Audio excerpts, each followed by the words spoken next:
है। तो यदि आप घर पे बैठे हैं तो कोई बूढ़ा बुजुर्ग घर पे या थोड़े से कोई उम्रदराज व्यक्ति है या थोड़े से इस संस्कृति से बिलोंग करने वाले, तो उनको पूछिए कि चुंगटिया क्या होता है, वो ज्यादा अच्छे से बता पाएंगे। वरना आप अपने कोई पास में भाई बहन बैठा है तो उसको यूं काट के देखिए, इसको ये जो आपको चुटकी काटना जिसको आप बोलते हो, इसको एग्जैक्टली हमारी मारवाड़ी लैंग्वेज में चूंटियो बोले, चूंटियो। ये चूंटिया चुंगटिया एक ही बात है ना, गजब सी बात है। अक्सर अंग्रेज दिल्ली दरबार लगाया करते थे, तो 1903 में फिर इसके टाइम में दिल्ली दरबार लगाया गया था। तो ये भी एक बड़ी गजब की बात है, आप यदि इस पर ध्यान देंगे कभी तो अंग्रेज 1877 में लॉर्ड लिटन दिल्ली में दरबार लगा रहा था और दिल्ली में दरबार लगा के महारानी विक्टोरिया को केसर हिंद की उपाधि दे रहे थे। 1903 में लॉर्ड कर्जन एक बार फिर दिल्ली के अंदर दरबार लगा रहा है और भारतीय राजा महाराजाओं को बुलाकर सम्मानित कर रहा है वहां पर, ताकि राजा महाराजाओं को फील करवाया जा सके कि यार तुम्हारा स्थान हमारे यहाँ पर एकदम पल पल दिल के पास तुम रहते हो टाइप वाली फीलिंग दिलाई जा सके उनको। पर दिल्ली में क्यों?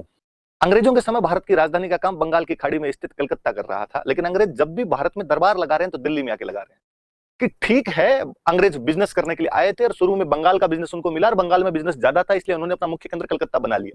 पर कहीं ना कहीं अचेतन रूप से ही रहा हो, पर उनके दिमाग में था कि इनकी राजधानी तो दिल्ली है, इसलिए यदि भव्यता दिखानी है पूरी दुनिया को, पूरे देश को, पूरे भारत को दिखाना है कि हम यहाँ पे राज करते हैं, तो ये दिल्ली में यदि कार्यक्रम किया जाए तो इसका असर ज्यादा होगा।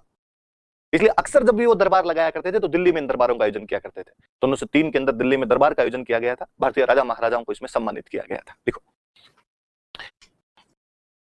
उसने कहा भाई सब राजा आओ, मैं आपको गिफ्ट दूंगा, इनाम दूंगा, सबको उपाधियां बांट दिया करते हैं ना, गिफ्ट दे दिया करते थोड़े। तो एक तो राजाओं को थोड़ा फील दिलवा देते कि देखो आप हमारे सहयोगी हो, और सब राजाओं को बुला के ऊपर गवर्नर जनरल और सब राजाओं से यूं बातचीत कर रहा है, तो अंग्रेज कहीं ना कहीं ये दर्शाने में सक्षम भी हो जाते कि देखो हम तुमसे ऊपर हैं, तुम सब हमारे अधीन हो, उस टाइप वाली भी फीलिंग दिलवा दिया करते थे राजाओं को कहीं ना कहीं, और अपनी भव्यता के दर्शन करवाते। बंदा कई बार उस भव्यता के दर्शन के अंदर भी अपने आप को अधीन ही मान लेता है, उसको लगता है कि यार ये चाक चौक इतना मतलब चकाचौंध है इनके, तो अपने तो उनके खिलाफ कहाँ अड़ते हैं, तो अपने आप को बंदा जो इंफीरियर मानना शुरू कर देता है। उन दिनों अपने मेवाड़ के महाराणा हुआ करते थे फतेह सिंह, मेवाड़ महाराणा थे फतेह सिंह।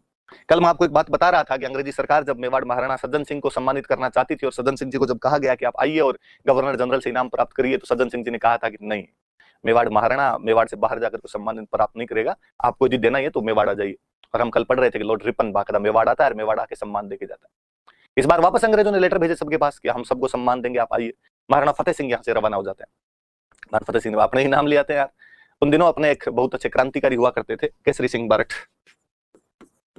उनको जब पता चला, मेवाड़ के रहने वाले थे, उनको जब पता चला कि यार मेवाड़ महाराणा एकलिंग दीवान खुद कुंभा सांगा प्रताप का वंशज इस प्रकार से अंग्रेजों से इनाम लेने के लिए जा रहा है, उनसे रहा नहीं गया। उन्होंने उनको एक लेटर लिख के भेजा, उस लेटर के अंदर कुछ दोहे लिख के भेजे जिन्हें हम चेतावनी चुंगटिया के नाम से जानते हैं।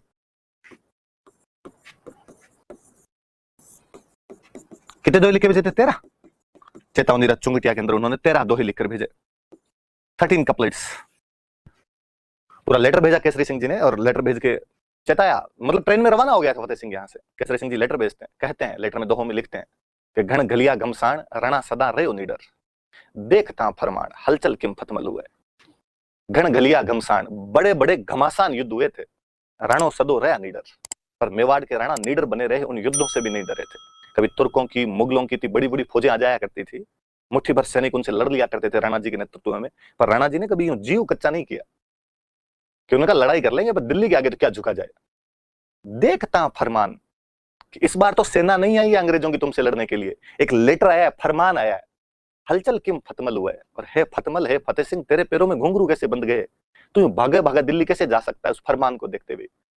और जब ट्रेन में जाते टाइम बीच के अंदर ये फतेह सिंह जी को दिया गया, फतेह सिंह जी क्यों रोंगटे रोंगटे खड़े हुए, और उनको लगा कि यार ये मैं क्या करने जा रहा हूँ। लिखते हैं केसरी सिंह जी कि आज दिल्ली राजी हो जाएगी कि मेवाड़ का राणा उसके सामने झुक गया है, वरना दिल्ली के आज दिन तक ये यूं कचोटता था कि यार मेवाड़ वाले अभी तक मेरे अधीन नहीं आए, मेवाड़ का राणा दिल्ली नहीं आता है, ये सब उनको बहुत बुरा लगता था। आज दिल्ली वाकई यूं खुश हो जाएगी इस बात से। फतेह सिंह जी ने कहा कि जब आपने इतनी बड़ी बात कही दी तो अब अपने नहीं जाएंगे दरबार। कहते फतेह सिंह जी दिल्ली जरूर चले गए थे, ट्रेन यहाँ से रवाना होगी, बीच में चेन वेन नहीं खींची होगी उन्होंने, पर दरबार के अंदर भाग नहीं लिया था, तो अगला 3 दिन शॉपिंग करके वहां से वापस आ गया था। कहते मेवाड़ महाराणा की कुर्सी खाली पड़ी रही थी, उस कुर्सी पर कोई नहीं बैठा था, बाकी सब कुर्सियां जिन जिन की जहां लगाई हुई थी सब भरी हुई थी। कर्जन भी सोच रहा होगा कि यार ये तो फिर नहीं आए इस बार, ये कभी नहीं आते, इस बार भी नहीं आए थे। तो ये राजस्थान से प्रसंग जुड़ा हुआ है, अपने आपके याद रहे थोड़ा सा तो लिख लो।